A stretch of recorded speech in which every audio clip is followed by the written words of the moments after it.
मैं ज्योतिर्विद डॉक्टर गजेंद्राचार्य, प्रकाशक विशाल ज्योतिष कार्यालय 2037/3 बोधगया मठ, बैजनाथा कमच्छा, वाराणसी से यूट्यूब चैनल के माध्यम से आज अपने सभी सब्सक्राइबर लोग के लिए तथा संपूर्ण देशवासियों को ज्योतिष ज्ञानार्थ हेतु अपनी 25 रचनाओं में यह स्वर्णिम रचना बृहद ज्योतिष रहस्य है, जो कि 5151 पृष्ठों में शुद्ध हिंदी भाषा में 5 खंडों में विभक्त है।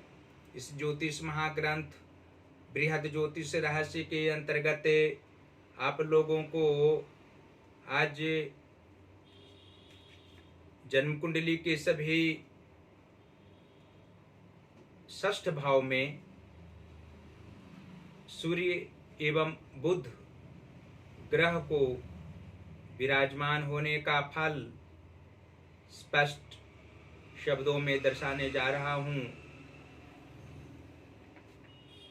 जन्म कुंडली के 6 भाव में सूर्य एवं बुध का मेल से जातक की संतान तथा इसके बुजुर्गों पर कोई खराब प्रभाव नहीं पड़ता। यदि द्वितीय भाव खाली हो तो जातक पर इसका अच्छा असर हर समय रहता है। आयु के 42वें वर्ष से कोई शत्रु भाव इससे नहीं रखेगा। समान रूप से सभी व्यक्ति के प्रति इस जातक को सद्भावना तथा सहयोग करने का पूर्ण मन वाला सूर्य एवं बुध अवश्य ही बनाएंगे। आर्थिक अभाव कभी कभी शनि व राहु से भाग्य उदय होने वक्त या पारिवारिक कार्यों में प्रगति के समय हो सकता है। मानसिक तनाव सामान्य रूप से रहेगा। यहाँ दोनों ग्रहों को मंदे रहने पर भी जातक को घबराने की आवश्यकता नहीं है। उस स्थिति में अपने इष्ट की पूजा अर्चना करने से जातक को बुरा प्रभाव सूर्य व बुध से प्राप्त कदापि नहीं हो सकता। इष्ट देव की कृपा से जातक को शत्रु कभी स्पर्श तक नहीं करेगा और रोग भी नया उत्पन्न नहीं होगा। चांदी की लॉकेट बनवाकर गले में जातक धारण करें तो यह भाव से जन धन का कल्याण होना छिपा रहता है। पितृदोष से मुक्त जातक रहता है। वृद्धावस्था प्राप्त करते ही परमार्थ कार्यों में अपना संपूर्ण समय यह जातक व्यतीत करते हैं। और स्पष्ट शब्दों में आप लोग समझ सकते हैं, ज्ञात कर सकते हैं कि जन्म कुंडली के लाभ व ऐश्वर्य भाव अर्थात 11 भाव की स्वामी चंद्रमा हों और विद्या व संतान भाव के स्वामी शनि ग्रह हों तो 6 भाव स्थित सूर्य एवं बुध के प्रभाव से जातक को मानसिक परेशानी कर्म क्षेत्र में बहुत कम रहा करती है। आर्थिक लाभ इनके किसी भी कार्य में होना तथा सहयोगी जनों से प्रेम भाव प्राप्त होना स्पष्ट बात होती है। अधिक सोच विचार करने वाले ये जातक होते हैं। आर्थिक समस्या रहने पर भी प्रसन्न चित्त रहने वाला तथा हृदय में किसी भी प्रकार की आत्मिक कष्ट परेशानी नहीं रहना और सभी व्यक्ति से आत्मिक स्नेह रखने वाले ये अवश्य होते हैं। संतान सुख की प्राप्ति विवाहोपरांत होती है। अधिक प्रेम अपने पुत्र से ये जातक करने वाले होते हैं। इनके पुत्र भी इनकी भावनाओं को समझने वाले और आर्थिक सहायता अपने पिता को करने वाले होते हैं। धन संपदाओं से प्रेम जातक के पुत्र को अवश्य रहा करता है। जीवन के उत्तरार्ध भाग में वह सुखमय जीवन व्यतीत करने वाला होता है और जीवन के पूर्वार्ध भाग में संघर्ष करते हुए धनोपार्जन करने वाला होता है। जन्म कुंडली के दशम भाव अर्थात पितृ व कर्म भाव के स्वामी बुध ग्रह हों तथा मातृभाव के स्वामी गुरु बृहस्पति हों कुंडली में, तो छठवें भाव अर्थात षष्ठ भाव स्थित सूर्य एवं बुध के प्रभाव से जातक को कर्म क्षेत्र में आर्थिक सहायता पहुंचाने वाले इनके सहयोगी जन होते हैं। इनकी भावनाओं का सम्मान वे लोग करने वाले होते हैं। घर परिवार में भी आत्मिक सुख जातक को प्राप्त होता है और बाहरी क्षेत्र में भी हर प्रकार से ये प्रसन्न रहा करते हैं। मातृ सुख इन्हें अवश्य होता है। बाल्यकाल में माता पिता से प्रेम व प्यार अधिक रूप में प्राप्त होता है। जीवन की मध्यावस्था के उपरांत जातक के माता पिता में से कोई एक नहीं रहते हैं। वृद्धावस्था तक इनके मुख्य रूप से पिता को रहना जन्म कुंडलीय दृष्टिकोण से स्पष्ट है। और जन्म कुंडली के धर्म व भाग्य भाव के स्वामी अर्थात नवम भाव के स्वामी शुक्र ग्रह हों तथा धन भाव के स्वामी शुक्र ग्रह हों अर्थात तुला राशि का धन भाव हो और वृष राशि का नवम भाव हो, तो षष्ठ भाव स्थित सूर्य एवं बुध के प्रभाव से जातक को भाग्य में भाग्योन्नति अवश्य ही 26वें वर्ष के उपरांत होती है और जीवन की मध्यावस्था तक समान रूप से भाग्य इनका साथ देता रहता है। अंतिम अवस्था में जातक को कुछ मानसिक परेशानी पारिवारिक क्षेत्र में रहा करती है।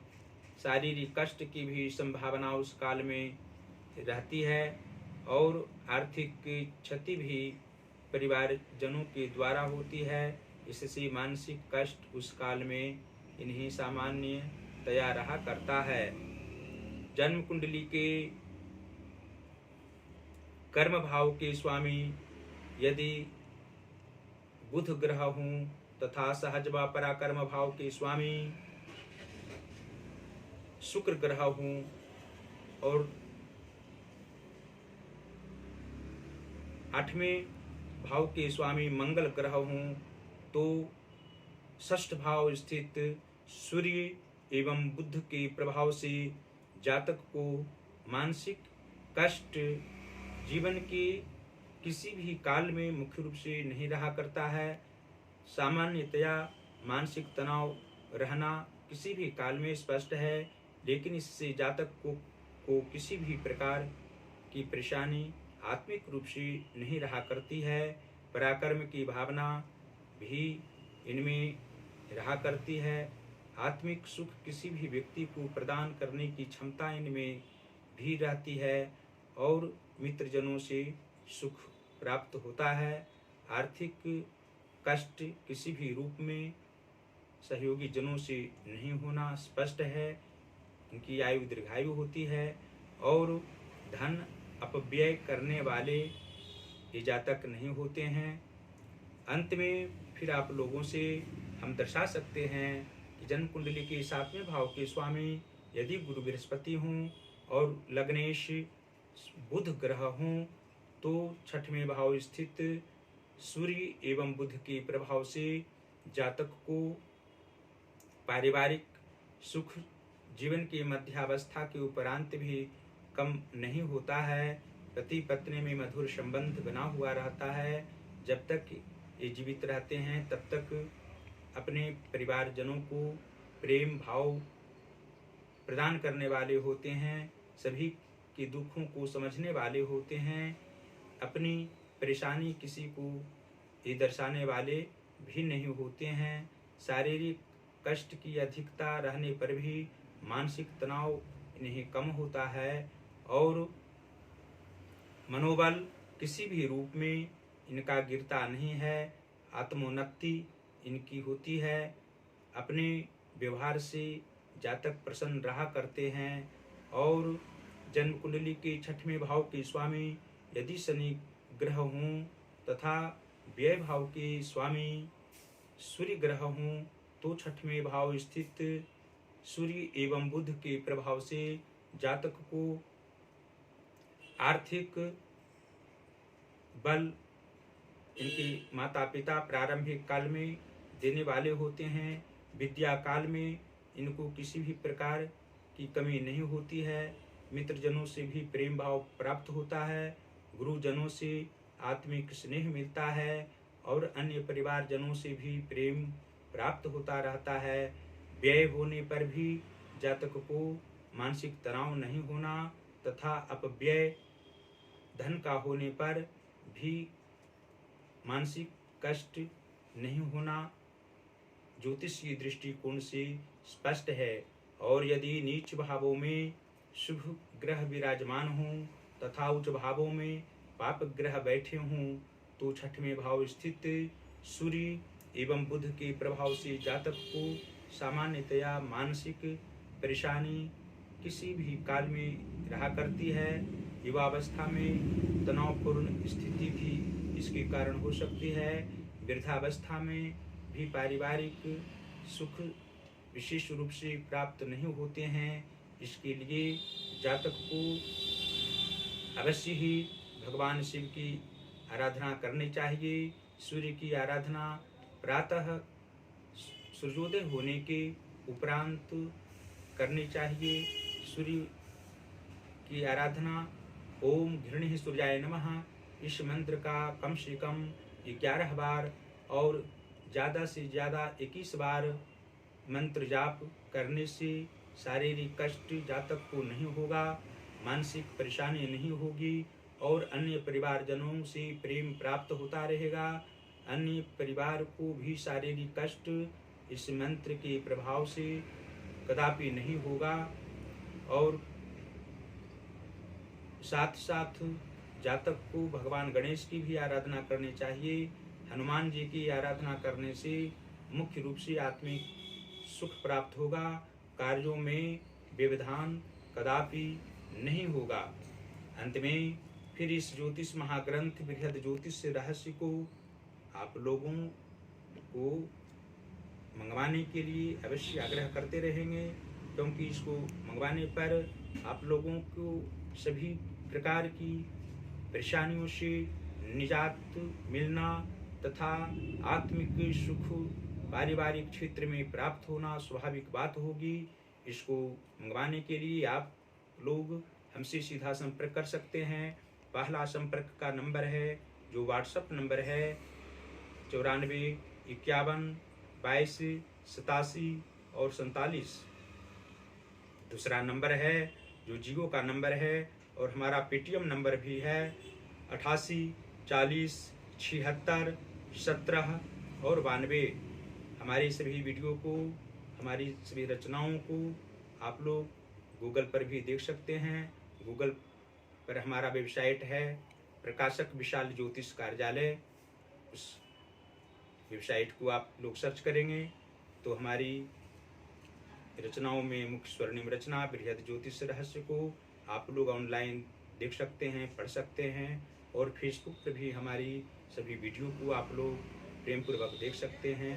फेसबुक का आईडी नंबर हमारा है गजेंद्राचार्य ज्योतिर्विद। इस आईडी को आप लोग खोलेंगे तो फेसबुक पर हमारी सभी वीडियो को आप लोग तत्काल पाएंगे। और हमारी जो वीडियो आप लोग के पास जाती है उसको लाइक करें। जो हमारा ज्योतिष महाज्ञान चैनल है उसको सब्सक्राइब करें, घंटे का भी बटन अवश्य दबाएं और शेयर भी करना कदापि किसी भी रूप में न भूलें। भगवान श्री काशी विश्वनाथ जी की असीम कृपा आप लोगों पर बरसती रहे और अन्य प्रकार के सांसारिक सुख देवाधिदेव महादेव आप लोगों को प्रदान करते रहें। परिवार के साथ प्रेम पूर्वक जीवन यापन आप लोग करते रहें। धन्यवाद।